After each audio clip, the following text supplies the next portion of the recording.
El argentino Javier Milei fue uno de los grandes protagonistas del año en América Latina. El mandatario ultraliberal que juró como presidente en diciembre de 2023 impulsó en su primer año de mandato una política de shock para enfrentar la deuda estatal y una inflación rampante. El ajuste implicó devaluar más de 50% el peso, eliminar más de 30.000 puestos de trabajo en el sector público, reducir ministerios y dependencias del Estado y paralizar las obras públicas.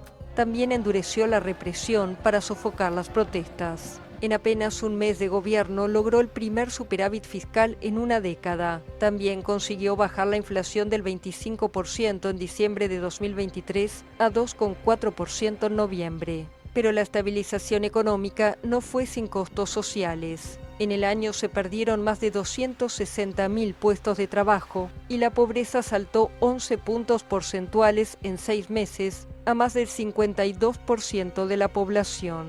El mandatario prometió que la inflación será pronto un mal recuerdo y que a partir de ahora se vienen tiempos felices. En Perú, el año no fue fácil para la presidenta Dina Boluarte. La mandataria debió comparecer ante la justicia en el llamado Rolex Gate, un caso de presunta corrupción y enriquecimiento ilícito por no haber declarado relojes de lujo y joyas en su lista de bienes. Al final del año, la Fiscalía también abrió una investigación contra la presidenta por no informar al Congreso que se sometería a una cirugía de nariz en 2023. En 2024, los peruanos dijeron adiós a Alberto Fujimori, expresidente de mano férrea que dividió al país y estuvo preso 16 años, condenado por delitos de lesa humanidad. El exmandatario que gobernó Perú en la década de 1990 fue despedido con masivos homenajes y honores de Estado. En Bolivia fue un año de tensión política. En junio, un grupo de soldados liderados por el destituido jefe del ejército intentó tomar la sede del gobierno en La Paz.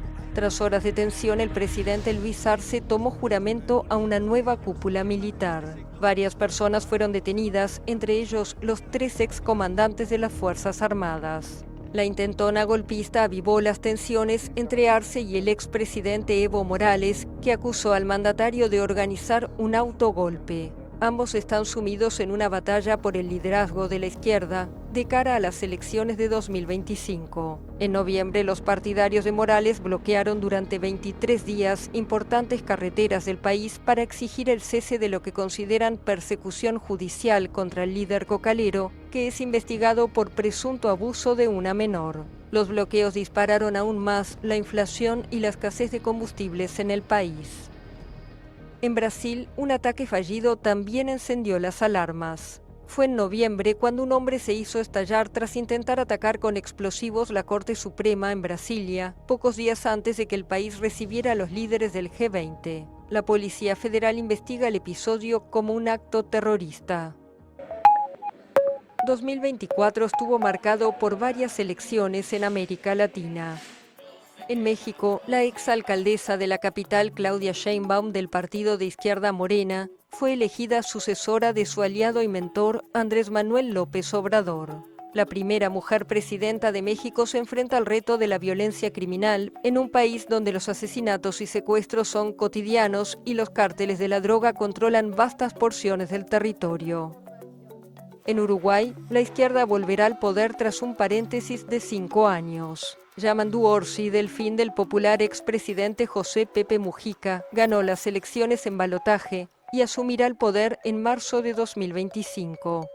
Juro a Dios. En Panamá fue un abogado derechista, José Raúl Mulino, quien ganó las elecciones y asumió el poder, impulsado por el controvertido expresidente Ricardo Martinelli.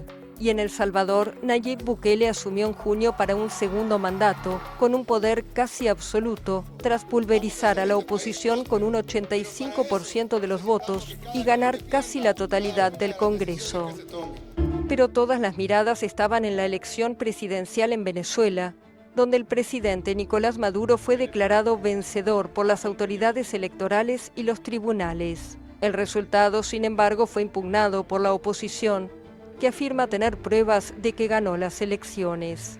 La Unión Europea, Estados Unidos e incluso aliados como Brasil también se negaron a reconocer la victoria de Maduro. El resultado oficial de la elección también fue cuestionado en las calles del país, donde protestas masivas dejaron 28 muertos, unos 200 heridos y más de 2.400 detenidos. Tras amenazas de cárcel, la líder opositora María Corina Machado pasó a la clandestinidad, mientras que Edmundo González Urrutia, rival de Maduro en las urnas, se exilió en España, donde pidió asilo político. Según la normativa venezolana, el próximo presidente debe juramentarse el 10 de enero. Un escándalo diplomático también sacudió a la región. En abril, México rompió relaciones con Ecuador después de que la policía ecuatoriana allanara la embajada mexicana en Quito para capturar al ex vicepresidente ecuatoriano Jorge Glass, a quien el gobierno mexicano había concedido asilo político unas horas antes. El izquierdista, contra el que pesaba una orden de detención, se encontraba refugiado en la representación diplomática desde diciembre. Ecuador también vivió episodios de grave violencia que llevaron al presidente Daniel Noboa a declarar que el país vivía un conflicto armado interno. El punto de partida fue la fuga de prisión de Adolfo Macías, alias Fito, el líder de la organización Los Choneros, la mayor banda de narcotraficantes del país. En pocos días se registraron varios episodios de violencia, como revueltas carcelarias y numerosos ataques armados, sobre todo en el puerto de Guayaquil. Pero fue la toma armada de un canal de televisión pública en esa ciudad lo que puso en alerta al país, que se ha convertido en un nuevo escenario para la guerra del narcotráfico. La crisis en Haití fue todavía más grave. En febrero, las poderosas bandas que controlan la mayor parte de la capital, Puerto Príncipe, lanzaron ataques coordinados para derrocar al entonces primer ministro Ariel Henry. Se creó un consejo de transición y se formó un nuevo gobierno con Gary Conille como primer ministro interino. Pero bastaron 5 meses para que el político fuera destituido por los mismos que le habían puesto en el cargo. Alix Didier Fils-Aimé fue elegido para sustituirle y prometió trabajar por la paz y la seguridad del país devastado por la violencia de las pandillas. Según Naciones Unidas, solo este año ha habido unos 5.000 asesinatos en Haití. En Nicaragua, el gobierno de Daniel Ortega avanzó en el control total del poder. En noviembre, el Congreso, controlado por el gobernante Frente Sandinista de Liberación Nacional, aprobó una reforma constitucional que otorga a Ortega y a su esposa Rosario Murillo, como copresidenta, un control absoluto de los poderes del Estado.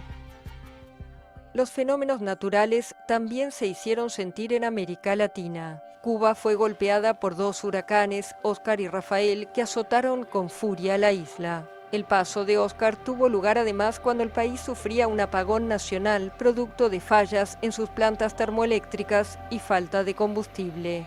En Brasil, las fuertes lluvias causaron inundaciones sin precedentes que devastaron Porto Alegre y otras ciudades del estado de Río Grande do Sul. En total, la catástrofe afectó a 471 municipios, dejando más de 180 muertos y un panorama que las autoridades calificaron de escenario de guerra. A mediados de noviembre, la tormenta tropical Sara dejó varios muertos y una estela de destrucción en Centroamérica. Pero la región sufrió sobre todo una sequía histórica que los expertos relacionan con el cambio climático y que en 2024 propició una oleada récord de más de 400.000 incendios en América del Sur. En Brasil, las llamas arrasaron más de 22 millones de hectáreas entre enero y septiembre, un 150% más que en el mismo periodo del año anterior. Bolivia fue otro de los países más castigados, con 7.200.000 hectáreas destruidas solo en la provincia de Santa Cruz, casi el doble que en 2023. Colombia y Ecuador sufrieron también incendios que se acercaron a Bogotá y a Quito, pero sobre todo, la sequía les implicó largos periodos de cortes de electricidad y racionamientos de agua. Algunos de los incendios de este año también fueron provocados. El peor fue en febrero en Viña del Mar, en Chile, que causó la muerte de más de 130 personas y destruyó miles de casas. En duelo por los mega incendios, Chile sufrió también la muerte del expresidente Sebastián Piñera en un accidente de helicóptero en el balneario del lago Ranco. Todo el arco político despidió al político de 74 años, destacado como un demócrata por adversarios y seguidores. También hubo luto en Argentina, donde murió a los 94 años Nora Cortiñas, histórica cofundadora de las Madres de Plaza de Mayo, que desafiaron a la dictadura argentina y acompañaron las principales luchas por los derechos humanos.